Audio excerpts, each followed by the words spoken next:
the New York Yankees Recaps Podcast. All right, big trade last night in Major League Baseball. I went to bed probably 10 o'clock without watching the news, so I missed it. But, Mookie Betts has finally been traded from the Red Sox to the Dodgers, along with David Price, who is the Yankees' personal batting practice pitcher. The Red Sox get back a top prospect. His name is Alex Verdugo. He's a left fielder. He's got, at least what I know from him from playing with him in MLB The Show, he's got decent power. He's a good contact hitter, good speed. He's very young. Bats left-handed. So he might be trouble when the Red Sox come to Yankee Stadium in a couple years, but he's not going to be as much trouble as Mookie Betts. Mookie Betts killed the Yankees. David Price, though, gave the Yankees, a lot of padding on their offensive stats. So overall, I mean, obviously this hurts the Red Sox in the near term. They do get out from David Price's contract, so that helps them. But they're going to lose Mookie Betts. They're probably not going to ever have Mookie Betts again, and he's one of the best players in baseball.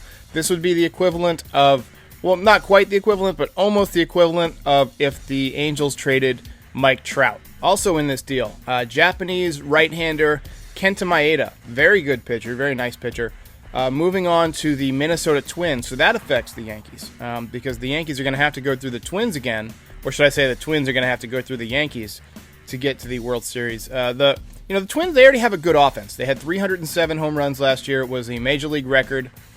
They got stronger this offseason, so they're going to be tough. They just needed some pitching, and now they've got a little bit of pitching. I don't know if Kenta Maeda is the guy that's going to make a big difference. I mean, he might win him an extra couple games during the season.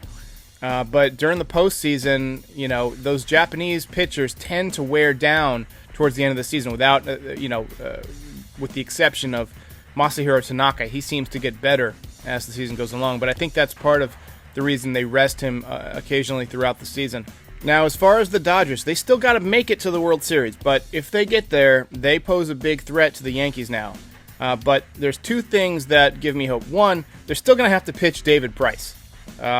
David Price is aging, and the Yankees own him, and you're going to have to throw him at least once against the Yankees in the World Series, so that's a win. The other thing that is getting overlooked a bit, I think, is that as part of this deal, Jock Peterson is going from the Dodgers to the Angels. So Jock Peterson is going to add a bit more left-handed thump to that Angels lineup, so that'll make things a little more difficult for the Astros out west.